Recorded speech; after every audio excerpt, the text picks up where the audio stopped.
The one phrase that saved the comment section. One wrong move can end history, but one right move can quietly keep it going. Today, 33 last-minute decisions that saved everything. The sequel nobody expects to be real.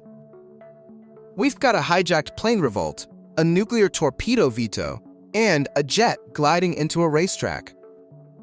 Stay for number 33, because the smallest hand gesture turned a highway into a rescue. Stanislav Petrov calls false alarm instead of World War III. On September 26, 1983, one Soviet officer's judgment quietly kept the world from burning.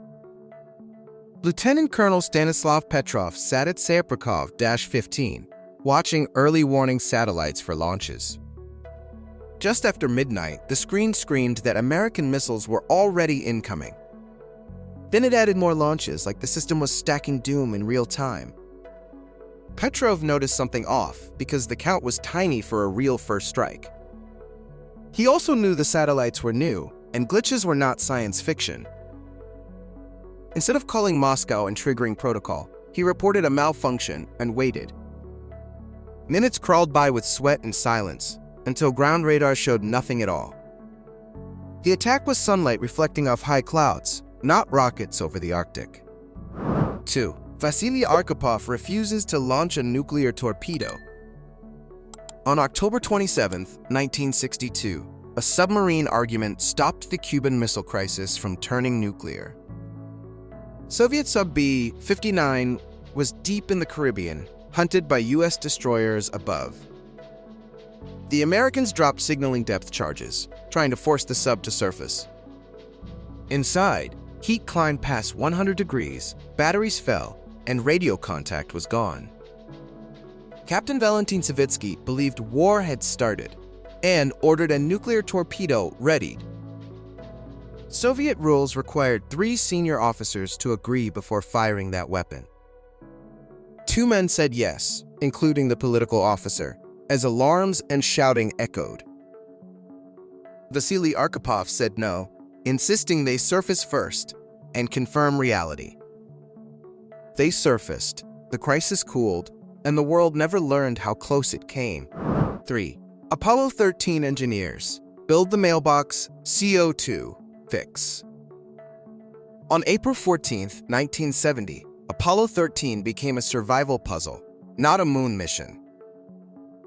An oxygen tank exploded, and the crew moved into the lunar module like refugees. 3 astronauts meant carbon dioxide would rise fast inside a cramped, patched-together lifeboat. The command module had square filters, but the lunar module used round openings. In Houston, engineers dumped spare parts on tables and played deadly arts and crafts. They designed an adapter using cardboard, plastic bags, duct tape, and a hose. Capcom read the steps slowly, while astronauts built the mailbox under dim light. When the improvised scrubbers started working, the cabin air stopped turning poisonous. That ugly taped box helped bring Jim Lovell's crew back to Earth alive. 4. Captain Chesley Sullenberger ditches on the Hudson. On January 15, 2009, a routine New York takeoff turned into a powerless glide.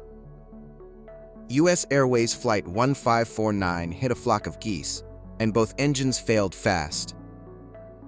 Captain Chesley Sullenberger and First Officer Jeffrey Skiles had seconds to pick a plan. LaGuardia was close, Teterboro was possible, but the altitude math looked brutal. Sully chose the Hudson River, a choice that sounded insane until it worked. He kept the wings level and the nose steady, like landing on moving glass. The Airbus A320 splashed down near Midtown Manhattan, surrounded by winter water and boats. Ferries and responders pulled 155 people out, many still strapped into seats. The Miracle on the Hudson was really calm, flying under the loudest pressure. 5. Air traffic control finds United 93's window to fight back. On September 11, 2001, a hijacked plane's last minutes became a desperate rebellion. United Airlines Flight 93 was taken after leaving Newark, with terrorists steering off course. Passengers called home from seatback phones, hearing about the other attacks in real time. Tom Burnett, Todd Beamer, Mark Bingham, and others realized this flight was also a weapon. They huddled, voted, and built a plan using a food cart and raw nerve. In the cockpit, hijackers felt the plane shaking as passengers surged forward together. Beamer's "let's roll" became shorthand for the moment they stopped being passengers. The struggle sent Flight 93 down near Shanksville, Pennsylvania, before it reached Washington. That chaotic charge likely prevented an even bigger catastrophe on the ground. 6. The man who ordered the evacuation before the 2004 tsunami. On December 26, 2004, minutes of warning on a beach meant the difference between screams and silence.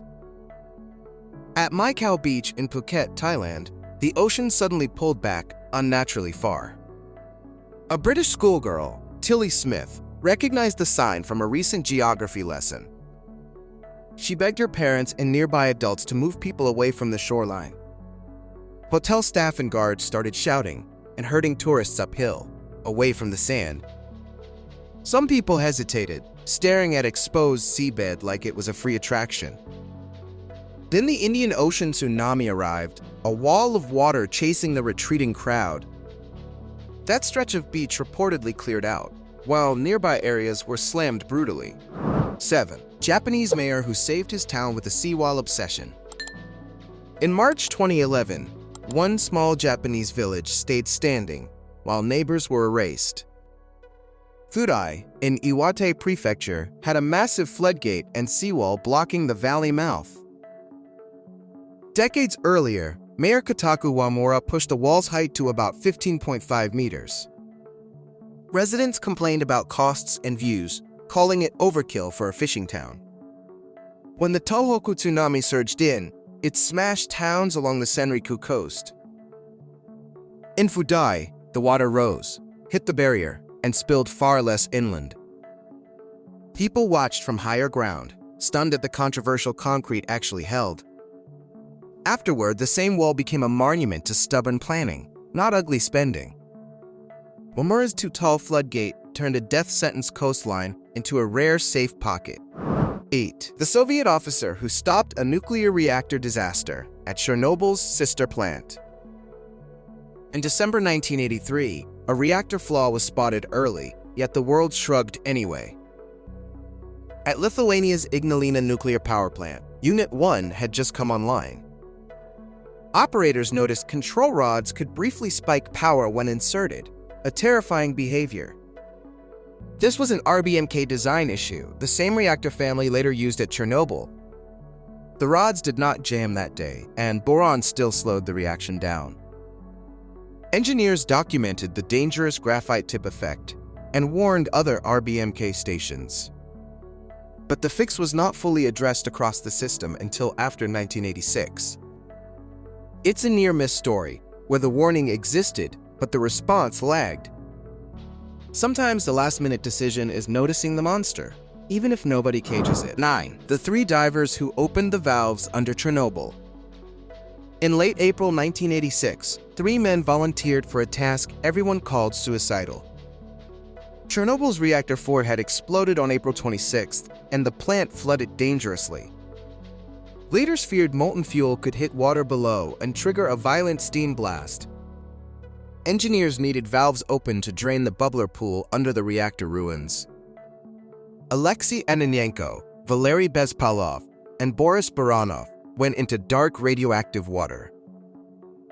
They carried lights, waded through debris, and searched by feel for the right pipes. When they found the valves, they turned them, and water began draining away. The mission didn't instantly save Europe, but it reduced a feared worst-case scenario. Their names became shorthand for courage that looked like a walk into a nightmare. 10. The technician who caught the O-ring warning before Challenger's sister launch. In January 1986, a tiny rubber ring became the loudest argument in American engineering. The Space Shuttle Challenger was scheduled to launch on January 28th from Cape Canaveral. Engineers at Morton Thiokol warned cold temperatures could compromise the solid rocket booster O-rings.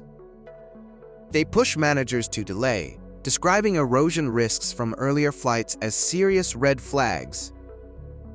The night before launch, calls and charts flew around, but pressure for schedule stayed heavy. After Challenger was lost, the exact same overhanging concern suddenly sounded painfully obvious. NASA grounded the shuttle fleet and redesigned the boosters before flights resumed. Later missions launched under stricter cold weather rules because that lesson had blood on it. It's the tragedy of a warning shouted early, then heard only after disaster. 11. The engineer who prevented a space shuttle tile catastrophe. In the late 1970s, NASA learned that just heat shield tiles could kill a shuttle. The orbiter's belly used thousands of silica tiles, each fragile and oddly unique. Early tests showed tiles cracking, shedding, and separating more easily than anyone expected. Engineers fought for better adhesives, stronger inspection routines, and careful handling procedures. Every rollout became a slow dance because one missing tile meant plasma could eat metal. This system saved missions repeatedly, even though it was invisible when it worked. Columbia later showed how unforgiving re-entry physics really was, even without tile loss. But countless flights returned safely because teams treated tiles like glass, not paint. Sometimes prevention is boring, until you picture 17,000 degrees. 12. The nurse who stopped the wrong patient's surgery mid-incision. In June 2021, a never event report showed how close one hospital came to disaster. A patient was brought into an operating theater, but staff had mixed identities fatally.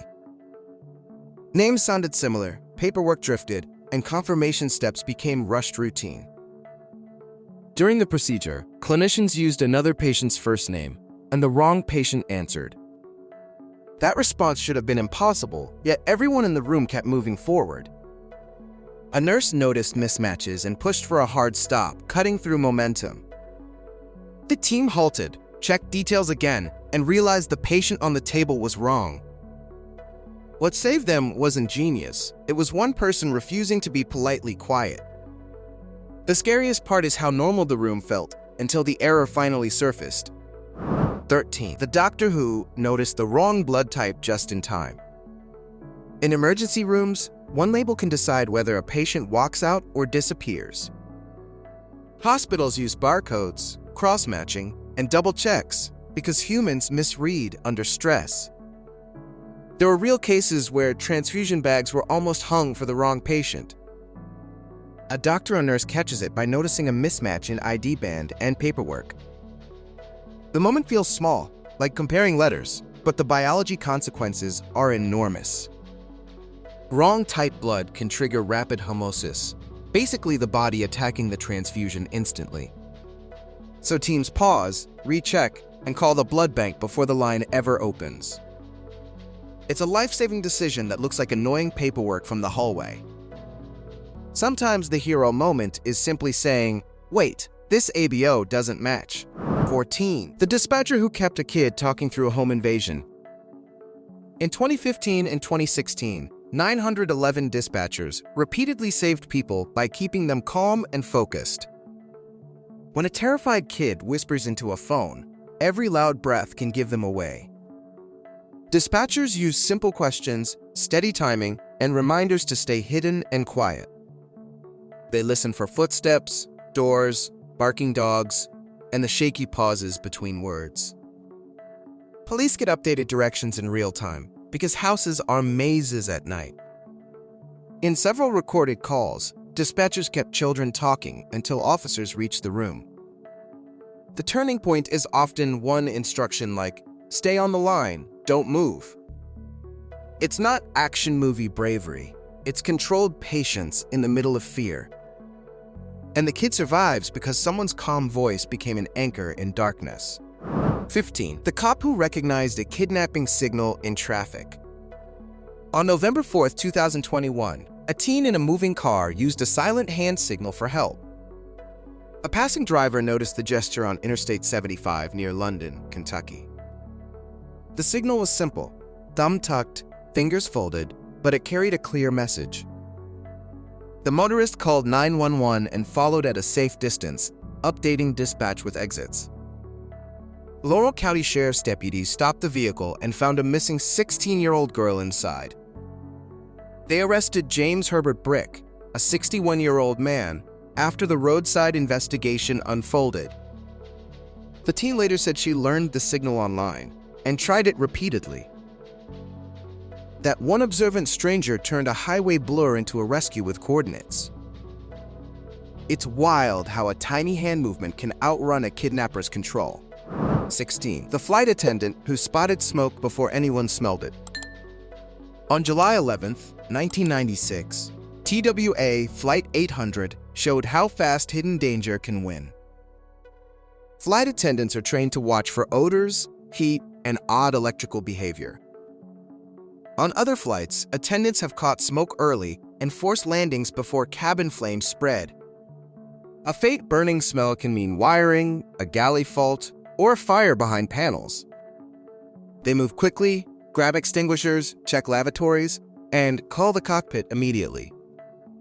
Pilots don't see the cabin, so attendants become the eyes for invisible problems. When crews land early, passengers often complain because nothing dramatic happened in their row. But the absence of drama is the entire point of the early call. In aviation, smoke is treated like a countdown clock, not a minor inconvenience. 17. The pilot who chose the river over the runway. On July 23, 1983, a Boeing 767 ran out of fuel and turned into a silent glider. Air Canada Flight 143 suffered a fuel calculation mistake during a metric conversion mix-up. Captain Robert Pearson and First Officer Maurice Quintal felt engines spool down to nothing. They had no thrust, limited instruments, and a giant jet descending like a brick. Quintal remembered an old airbase at Gimli, Manitoba, now used for car racing. Pearson was an experienced glider pilot, and he treated the jet like a sailplane. They sideslipped hard to lose altitude, then dropped onto the runway as people scattered. The nose gear collapsed, sparks flew, but most passengers walked away shaken. It's one of history's strangest landings, saved by memory and a pilot's weird hobby. 18. The captain who turned back before the perfect storm. In late October 1991, the North Atlantic became a blender, and fishing boats paid dearly. The storm, later called the perfect storm, formed as systems collided off New England. Some captains turned back early, reading pressure drops and wave forecasts like warning sirens. Others pushed on, chasing catches because bills and pride don't respect weather maps. The Andrea Gale famously disappeared after leaving Gloucester, Massachusetts into that chaos. Survivors from other vessels described waves that looked like buildings rising in darkness. Turning back feels cowardly until you realize courage doesn't float in 40-foot seas. A single course change toward harbor can be the sharpest survival skill. In storms, the most heroic decision is often disappointing your wallet and saving your crew. 19. The sailor who cut the anchor line to save the ship. In coastal storms, an anchor can turn from safety tool into a deadly leash. If the anchor drags, the ship can swing broadside and get slammed repeatedly by waves. Sailors sometimes make the brutal call to cut the line and sacrifice the anchor. That frees the vessel to maneuver, ride the seas, and avoid rocks or breakers. It's expensive, it feels wrong, and it can anger owners who love equipment. But anchors are replaceable, while crews are not, and hulls don't heal quickly. Old maritime logs are full of storms, where cutting loose meant escaping a shoreline wreck. The twist is that letting go is the only way to regain control. Sometimes survival is literally severing the thing you thought was keeping you safe. 20. The train driver who slammed brakes on a green light. In rail safety, a green signal can still hide danger if something upstream failed. Some famous near misses happened because engineers felt something wrong and braked anyway. A slight flicker, a radio gap, or an unexpected vibration can trigger gut instinct. Train braking distances are massive, so hesitation turns into a physics sentence quickly.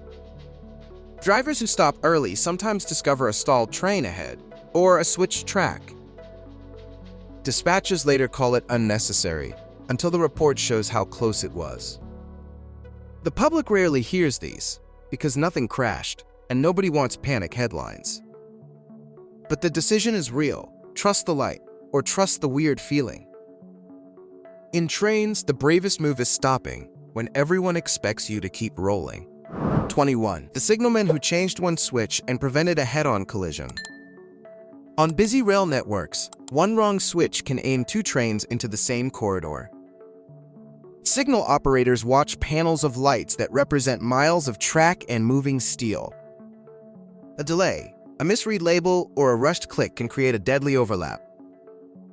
Near misses have been prevented when a signalman notices a conflict and throws a route change. They call drivers, stop one train, and clear the other, sometimes with seconds to spare. The frightening part is how quiet it looks from outside, just trains passing normally. Inside control rooms, it's alarms, ringing phones, and a sweaty finger on a lever. When it goes right, nobody applauds the switch that saved hundreds of commuters. But one corrected route can quietly erase a headline that almost existed. 22. The bridge operator who stopped the lift with cars inches from death. Movable bridges are mechanical giants, and one mistimed lift can drop cars into water. Operators rely on gates, lights, and sensors to keep vehicles off the moving deck. There have been real incidents where a barrier malfunction let cars sneak toward the edge. A sharp-eyed operator hits emergency stop, freezing the bridge before the gap widens. Drivers slam brakes, staring at open space like a cartoon cliff made real. Mariners below get angry, but angry boaters are better than dead motorists. Investigations usually find a failed relay, a broken gate arm, or human distraction. The operator's quick stop looks like panic, but it's trained reflex under pressure. It's a reminder that infrastructure safety often depends on one person watching carefully today. 23. The engineer who hit the emergency shutdown at 3 Mile Island. On March 28, 1979, 3 Mile Island began with a small failure that cascaded fast. Near Harrisburg, Pennsylvania, a feedwater problem led the reactor to shut down automatically. A relief valve stuck open, but the control room indicator suggested it was closed. Operators misread the situation, and cooling water quietly escaped while alarms multiplied. Teams had to decide when to rely on instruments and when to trust physics. Reactor protection systems kicked in, but confusion delayed the clearest corrective actions. Eventually, the crisis stabilized, though a partial meltdown had already occurred inside the core. No one died, but the event reshaped U.S. nuclear safety culture for decades. The lesson was brutal. The hardest part is choosing the right response under perfect uncertainty. 24. The scientist who discovered a critical calculation error in time. In engineering, the most dangerous mistake is a number that looks reasonable. Critical errors get caught when someone redoes the math and finds a tiny mismatch. Sometimes it's a misplaced decimal, sometimes a unit conversion, sometimes a copied formula. The person catching it is usually tired, annoyed, and wondering why they're double-checking. Then the correction reveals a load rating, pressure limit, or dose estimate was wrong. That changes designs, delays launches, reroutes shipments, or stops a procedure entirely. You never see the catastrophe that didn't happen because the spreadsheet got fixed. But history is full of disasters caused by math nobody bothered to repeat. The save moment is a human saying, "I don't like this number, run it again." 25. The chemist who refused to sign off on a dangerous formula. In chemical plants, a signature can mean permission to scale a reaction into something explosive. Chemists review concentrations, temperatures, and side products that don't show up on glossy charts. A proposed formula might work in a beaker, then run away violently in a reactor.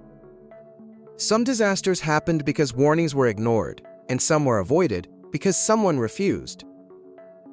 That refusal can trigger angry meetings, lost bonuses, and accusations of being difficult. But it also forces extra tests, better ventilation, and safer process limits. The twist is that caution looks like cowardice until you see what heat does. When chemistry goes wrong, it doesn't apologize. It accelerates like a panicked animal. So the quiet hero is the person who says, no, not until we prove it's stable. 26. The fire chief who ordered a full evacuation over nothing. Big disasters often start with something that looks boring, like an odd smell in a hallway. Fire chiefs sometimes order evacuations based on gas readings, heat signatures, or building sounds. To outsiders, it looks like overreaction and wasted time in the cold. Then a backdraft, collapse, or explosion proves that nothing was actually a ticking room. We've seen this with chemical leaks, warehouse fires, and apartment buildings full of trapped smoke. Evacuations are messy because people argue, grab valuables, and refuse to leave pets behind. Commanders have to choose between being popular and being right, and they rarely match. If the building stays standing, critics say it was drama, not smart safety. But the goal of evacuation is boring success, not heroic rescues after failure. 27. The firefighter who ventilated the roof before the backdraft. Backdrafts happen when a sealed fire finally gets oxygen and explodes outward like a cannon. Firefighters are trained to vent buildings, releasing heat and smoke before opening doors fully. A roof cut can look extreme, like destroying a house to save it. But it changes airflow and reduces the chance of an explosive pressure wave. Crews read smoke color, window behavior, and heat patterns like a living weather report. They coordinate because one wrong opening can feed the fire in the worst direction. When ventilation works, the fire behavior calms and interior teams can move safely. When it fails, it's sudden, violent, and unforgiving, like the building exhaled flames. So that roof decision is often the thin line between a routine fire and tragedy. 28. The worker who hit the gas shutoff seconds before the blast. Gas leaks are scary because the danger is invisible until it becomes a soundless bomb. Workers sometimes smell mercaptan, that rotten egg odor added to natural gas for safety. If they recognize it early, they shut valves, cut power, and clear people out fast. One spark from a light switch can ignite an entire room like a matchbox. Real incidents show people surviving because someone yelled, "Don't touch anything, get outside now." Emergency shutoffs exist, but only help when someone has the nerve to use them. The twist is that hesitation feels polite, while urgency feels embarrassing and loud. Then the building shakes, windows shatter, and everyone wishes they had been louder sooner. The hero moment is a hand slamming a shutoff, not a person running into flames. 29. The diver who brought up the trapped crew with one risky ascent. Underwater rescues become brutal math because time, pressure, and air supplies don't negotiate. Divers in incidents like the 2018 Dam Luang cave rescue faced narrow passages and darkness. They had to guide frightened teenagers through submerged tunnels with almost no visibility. Every squeeze point risked panic, lost masks, or a stuck body blocking the route. Rescuers used guidelines, staged air tanks, and comm signals to control chaos. One mistake could trap both diver and victim, turning rescue into double catastrophe. Yet teams kept moving, bringing boys out one by one over multiple days. The turning point was choosing to attempt extraction at all, instead of waiting and praying. Sometimes the risky ascent is the only doorway left when the cave is closing. 30. The rescue team that chose the impossible route and found survivors. Earthquakes create maps that lie, because familiar streets become piles of stone overnight. Rescuers sometimes ignore the obvious path and take a strange route based on sound. They listen for tapping, muffled cries, or the eerie silence that follows a collapse. In disasters like the 2010 Haiti earthquake, teams crawled through gaps nobody should fit. They cut through walls, not doors, because doors get crushed and jammed shut. K-9 units signal faint sense, and rescuers follow, even when the void looks empty. The moment of discovery is surreal, a hand emerging from dust like a ghost. Choosing the impossible route often means trusting instincts over clean rescue plans. It's not bravery for fun, it's refusing to accept that silence means nobody survived. 31. The mountain guide who turned the group around 200 feet from the summit. On high mountains, the summit is optional, but the descent is mandatory and dangerous. Guides on Everest, Denali, and the Alps use turnaround times like survival clocks. Climbers argue because they can see the top and feel the story slipping away. Weather can shift in minutes, turning a clear ridge into a whiteout maze. A good guide watches oxygen, frostbite signs, and the pace of the slowest person. Turning around 200 feet from victory feels cruel, like stopping a movie before the ending. But many deaths happen on the way down, when fatigue and arrogance combine. So the guide's no becomes the difference between a disappointed group and a body recovery. The twist is that the mountain doesn't care how close you were to a selfie. 32. The lifeguard who ignored the crowd and read the current. Rip currents kill because they look like calm water, a sneaky darker channel offshore. At crowded beaches, people assume the biggest danger is the big wave everyone can see. Lifeguards watch patterns, noticing where foam pulls out and swimmers drift sideways unnaturally. Sometimes a guard blows the whistle and clears the water, while tourists roll eyes. Then they spot a head bobbing, arms tired, being pulled out like a conveyor belt. Guards sprint, grab a rescue tube, and enter at an angle to avoid exhaustion. They shout instructions to float and ride the current, not fight it directly. When it ends, the crowd claps, then immediately forgets why the guard panicked earlier. The real skill is reading invisible water like a chessboard, not a postcard. 33. The farmer who broke the dam to save a town downstream.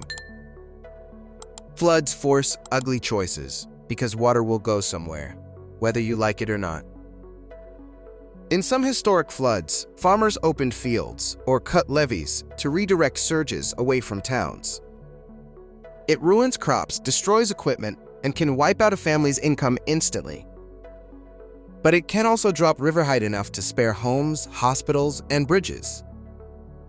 People argue about morality afterward because sacrifice looks different when you aren't paying it. The farmer making that call usually does it with neighbors screaming and water already rising. There's no time for committees, only time for shovels and an awful decision. When it works, the town survives, and the fields become a muddy, cratered lake. It's a reminder that heroism sometimes looks like losing everything on purpose,